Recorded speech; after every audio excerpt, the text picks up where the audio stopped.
Welcome back to Shee's Flavours. ഇന്നൊരു beef stew ഉണ്ടാക്കാം. അടിപൊളി യമ്മി ടേസ്റ്റാണ്. അപ്പോൾ ഇതെങ്ങനെ ഉണ്ടാക്കുന്നതെന്ന് നോക്കാം. ഇതിലേക്ക് ബീഫ് എടുത്തിട്ടുണ്ട്. 1 kg ബീഫ്, കുരുമുളക്, വെളുത്തുള്ളി, ഇഞ്ചി, 2-3 ഗ്രാമ്പു ഇത്രയും കൂടി ചതച്ച് ചേർത്തിട്ട് ബീഫ് നന്നായിട്ട് വേവിച്ചെടുക്കണം. ഞാൻ ബീഫിലേക്ക് മഞ്ഞൾപ്പൊടിയും കൂടി ആഡ് ചെയ്യുന്നുണ്ട്. മഞ്ഞൾപ്പൊടി ഉപ്പും ചേർത്തിട്ടാണ് വേവിക്കുന്നത്. സവാള സ്ലൈസ് ചെയ്ത് വയ്ക്കുക, പൊട്ടറ്റോ സ്ലൈസ് ചെയ്ത് വയ്ക്കുക. നമ്മളിതിനകത്ത് പൊട്ടറ്റോയും ക്യാരറ്റ്സും ചേർക്കുന്നുണ്ട്. ഗ്രീൻ പീസ് ചേർക്കാം, ബീൻസ് ചേർക്കാം, നമ്മുടെ ഇഷ്ടം പോലെ വെജിറ്റബിൾസ് കൂടി ആഡ് ചെയ്യാം.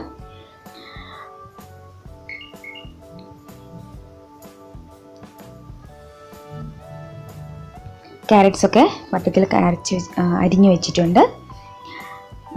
ഇനിയിപ്പോൾ സവാള, ഇഞ്ചി, വെളുത്തൊക്കെ അരിഞ്ഞു വെച്ചിട്ടുണ്ട്. കോക്കനട്ട് മിൽക്കാണ് ചേർക്കുന്നത്. ഇത് ഇൻസ്റ്റൻ്റായിട്ട് മേടിച്ചതാണ്. ലുലു കോക്കനട്ട് മിൽക്കാണ് യൂസ് ചെയ്യുന്നത്. ഇതിന് പകരം നമുക്ക് തേങ്ങ നന്നായിട്ട് ചുരണ്ടിയെടുത്ത് ഒരു തേങ്ങ ഫുള്ളും പിഴിഞ്ഞ് പാലെടുക്കുക. എന്നിട്ട് സെക്കൻഡ് പാലും ഫസ്റ്റ് പാലും മാറ്റി മാറ്റി വയ്ക്കുക. രണ്ടും യൂസ് ചെയ്യുന്നുണ്ട്. ഇതാകുമ്പോൾ ഈസിയാണ്, പെട്ടെന്ന് ചെയ്യാവുന്നതേ ഉള്ളൂ. അതുകൊണ്ട് ഇതാണ് യൂസ് ചെയ്യുന്നത്.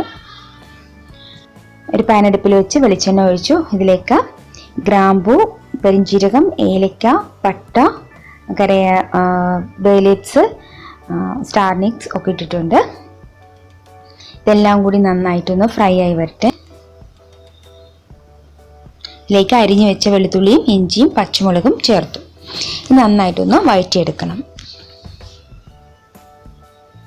ഇതിൻ്റെ പച്ച ചുവയൊക്കെ പോയി നല്ലൊരു മണം വരുന്നവരെ നന്നായിട്ടൊന്ന് മൂപ്പിച്ചെടുക്കുക. എന്നിട്ട് ഇതിലേക്ക് അരിഞ്ഞു വെച്ച സവാള ചേർക്കുക. അരിഞ്ഞു വെച്ച സവാള ചേർത്ത് നന്നായിട്ടൊന്ന് വഴറ്റിയെടുക്കുക. നല്ല ഗോൾഡൻ ബ്രൗൺ കളറൊന്നും ആവണ്ട, ഒന്ന് ട്രാൻസ്പെറൻറ്റ് കളർ ചേഞ്ച് ആയാൽ മതി. ഇതിലേക്ക് കറിവേപ്പില ചേർത്തു. ഉള്ളിയൊക്കെ നന്നായിട്ട് വാടി വന്നിട്ടുണ്ട്. ഇനി ഇതിലേക്ക് അരിഞ്ഞു വെച്ച വെജിറ്റബിൾസ് ആഡ് ചെയ്യാം. നമുക്ക് ഇതിലേക്ക് vegetables, cauliflower, green peas, beans, പിന്നെ എന്ത് വെജിറ്റബിൾസ് നമുക്ക് ആഡ് ചെയ്യണോ അതൊക്കെ ആഡ് ചെയ്യാം. ഇതിലേക്ക് വേവിച്ച് വെച്ച ബീഫും ചേർത്ത് നന്നായിട്ടൊന്ന് മിക്സ് ചെയ്യാം. ഇനി ഇതിലേക്ക് കോക്കനട്ട് മിൽക്കിൻ്റെ കാൽഭാഗം ഒഴിച്ച് അതിലേക്ക് കുറച്ച് വെള്ളവും കൂടി ചേർത്ത് തിളയ്ക്കാൻ വയ്ക്കുക.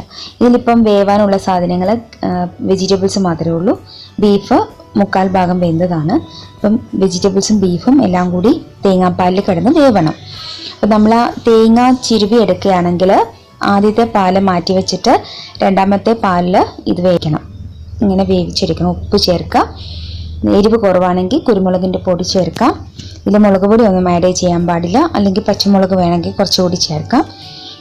എന്നിട്ട് നന്നായിട്ട് മൂടി വെച്ച് വേവിക്കാം. ആവശ്യത്തിനുള്ള വെള്ളവും ചേർത്തിട്ടാണ് വേവിക്കുന്നത്.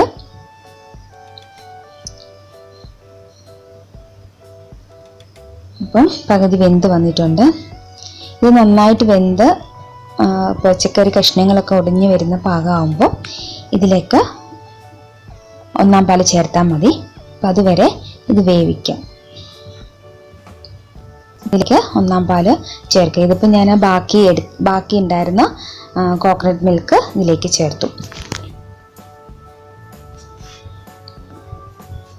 പെട്ടെന്ന് ഉണ്ടാക്കാനായിട്ട് ഇൻസ്റ്റൻ്റായിട്ട് കൊള്ള കോക്കനട്ട് മിൽക്ക് മേടിച്ചതാണ്. നമുക്കല്ലെങ്കിൽ കോക്കനട്ട് മിൽക്ക് പൗഡർ യൂസ് ചെയ്യാം. അത് വെള്ളത്തിൽ കലക്കിയിട്ട് അത് യൂസ് ചെയ്യാം. പെട്ടെന്ന് നമുക്ക് സ്റ്റൂ വെക്കണമെന്നുണ്ടെങ്കിൽ തേങ്ങ ചിരവി അരച്ചെടുക്കാനും പാല് പിഴിഞ്ഞെടുക്കാനൊക്കെ കുറച്ച് സമയം എടുക്കുമല്ലോ. അപ്പോൾ അതുകൊണ്ട് നമുക്ക് ഇങ്ങനെയൊക്കെ ഈസി ആയിട്ട് ചെയ്യാം. ഇതിനിപ്പോൾ അധിക സമയം തിളയ്ക്കേണ്ട കാര്യമില്ല. ഇതിന് ആവശ്യത്തിനുള്ള ഉപ്പൊക്കെ ചേർത്ത് കൊടുക്കുക. പോരാത്തത് നമ്മളൊക്കെ ഉപ്പൊക്കെ നോക്കുമ്പോൾ കുറവുണ്ടെങ്കിൽ എരിവ് കുറവുണ്ടെങ്കിൽ കുരുമുളക് പൊടി ചേർത്ത് കൊടുക്കാം. സ്റ്റൂ റെഡിയായി. അപ്പോൾ എല്ലാവരും ചാനൽ ഇഷ്ടപ്പെട്ടാൽ സബ്സ്ക്രൈബ് ചെയ്യണം, ലൈക്ക് ചെയ്യണം, ഷെയർ ചെയ്യണം. അത് കഴിഞ്ഞിട്ട് ഫീഡ്ബാക്സൊക്കെ എഴുതി അറിയിക്കുക. ഇതിന് മുകളിൽ കുറച്ച് മല്ലിയില തൂവി കൊടുക്കുന്നുണ്ട്. ഇതിലേക്ക് കടുക് വറുക്കൊന്നുമില്ല. ഇതിൽ മല്ലിയില തൂവി കൊടുക്കാം, അല്ലെങ്കിൽ കറിവേപ്പില ഇട്ടാൽ മതി.